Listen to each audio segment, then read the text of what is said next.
Diet part 2 भाग 2। जापानी जीवन दर्शन पर अब तक की लिखी गई सबसे सफल किताब इकिगाई की चर्चा हो और इकिगाई डाइट के बारे में विस्तार से बात ना हो, ऐसा तो हो ही नहीं सकता।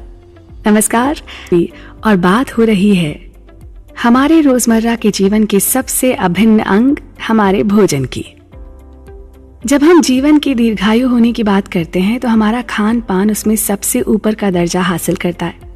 जापानी लोगों, विशेष रूप से ओकिनावा के निवासियों की उच्च जीवन प्रत्याशा के बारे में बताते हुए लेखक उनके आहार को श्रेय देते हैं। वो फिर से पहले बताए गए 80% नियम के बारे में बात करते हैं, एक ऐसा कॉन्सेप्ट जिसे जापानी में हारा हाची बू के रूप में जाना जाता है। हारा हाची बू को लागू करने का एक आसान तरीका है मिठाई को छोड़ना। साथ ही इसे पूरी तरह मानना बहुत मुश्किल नहीं है।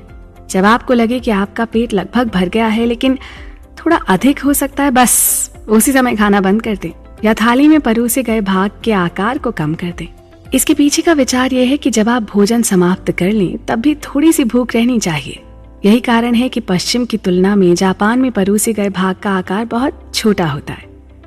इसके जगह छोटी छोटी प्लेटों में चावल के साथ दूसरी प्लेटों में सब्जियां, एक कटोरी सूप और थोड़ा सा नाश्ता, ऐसी कई छोटी प्लेटों पर भोजन परोसने से बहुत अधिक खाने से बचना आसान हो जाता है और साथ ही इस अध्याय की शुरुआत में चर्चा की गई विविध आहार की सुविधा भी मिलती है।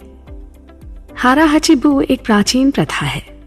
ज़ेन बौद्ध धर्म पर 12वीं शताब्दी की पुस्तकें भी आमतौर पर जितना आप चाहें उसका सिर्फ 2/3 खाना खाने की सलाह देती हैं। पूर्व में सभी बौद्ध मंदिरों में 1 से कम भोजन करना आम बात है। शायद बौद्ध धर्म ने 900 साल पहले ही कैलोरी सेवन को सीमित करने के लाभों को पहचान लिया था, तो ये तय रहा कि लंबे समय तक जीने के लिए कम खाना खाना चाहिए। शायद ही कोई होगा जो इस विचार को चुनौती देगा। निश्चित रूप से हमारे शरीर की अपेक्षा से कम कैलोरी खाने से दीर्घायु में वृद्धि होती है, बस इसे कुपोषण की चरम सीमा तक न ले जाएं। कम कैलोरी का सेवन करते हुए स्वस्थ रहने में ही समझदारी है। उच्च पोषण मूल्य यानी सुपर फूड वाले खाद्य पदार्थ खाएं और उन चीजों से परहेज करें जो हमारे कैलोरी सेवन में ढेरों बढ़त करते हैं लेकिन पोषण मूल्य से बहुत कम प्रदान करते हैं। यहाँ जिस तरह की कैलोरी प्रतिबंध पर चर्चा हो रही है वो आपके जीवन में वर्षों को जोड़ने के सबसे प्रभावी तरीकों में से एक है। यदि शरीर नियमित रूप से पर्याप्त या बहुत अधिक कैलोरी का सेवन करता है तो वो सुस्त हो जाता है और केवल खाना पचाने पर ही महत्वपूर्ण ऊर्जा खर्च करने लगता है। कैलोरी रिस्ट्रिक्शन का एक और लाभ यह है कि ये शरीर में IGF-1 यानी इंसुलिन जैसे विकास कारक के स्तर को कम करता है। IGF-1 एक प्रोटीन है जो उम्र बढ़ने की प्रक्रिया में महत्वपूर्ण भूमिका निभाता है। ऐसा लगता है कि मनुष्यों और जानवरों की उम्र का एक कारण उनके रक्त में इस प्रोटीन की अधिकता है। क्या सिर्फ कैलोरी प्रतिबंध मनुष्यों में जीवन काल बढ़ा सकता है? यह अभी पूरी तरह से तय नहीं है, लेकिन रिसर्च और डेटा तेजी से इस बात का संकेत देते हैं कि पर्याप्त पोषण के साथ थोड़ा सा कैलोरी कंट्रोल मोटापे, टाइप 2 डायबिटीज, सूजन, उच्च रक्तचाप और हृदय रोग के खिलाफ एक शक्तिशाली सुरक्षात्मक प्रभाव डालता है और कैंसर जैसे जोखिम कारकों को कम करता है। हर रोज अगर खाना खाने के 80% नियम का पालन न कर पाने की स्थिति में एक विकल्प है कि प्रत्येक सप्ताह में 1 या 2 दिन उपवास किया जाए। 5:2 उपवास आहार हर हफ्ते 2 दिन उपवास करने और अन्य 5 दिनों में सामान्य रूप से खाने की सलाह देता है। इसके कई लाभ हैं, जैसे कि इस तरह का उपवास पाचन तंत्र को साफ करने में मदद करता है और पेट को भी थोड़ा सा आराम देता है। ओकिनावा डाइट प्राकृतिक एंटीऑक्सीडेंट से भरपूर होती है।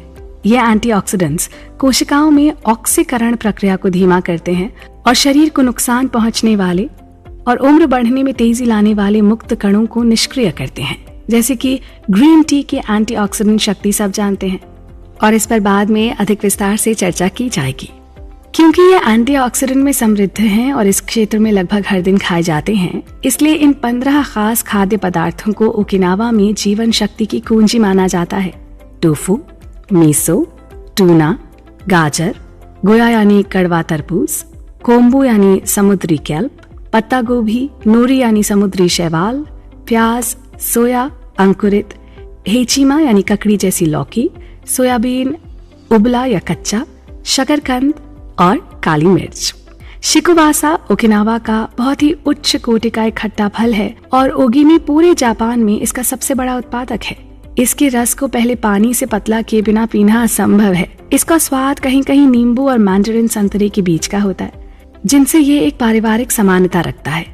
इसमें उच्च स्तर के एंटीऑक्सीडेंट्स भी होते हैं। सभी खट्टे फल जैसे कि अंगूर, संतरा, नींबू आदि में नोबिलेटन की मात्रा अधिक होती है, लेकिन ओकिनावा के शिकुवास में संतरे की तुलना में 40 गुना अधिक होती है। नोबिलेटन का सेवन हमें कैंसर, टाइप 2 डायबिटीज और मोटापे से बचाता है। इनका उपयोग कई पारंपरिक व्यंजनों और भोजन में स्वाद जोड़ने के लिए किया जाता है और रस बनाने के लिए इन्हें निचोड़ा जाता है। शहर में जन्मदिन की पार्टियों में शोध करते समय लेखक की टीम को भी शिकुवासा केक खिलाया गया था। इकिगाई पर चर्चा भी बाकी है, आप भी बने रहें हमारे साथ।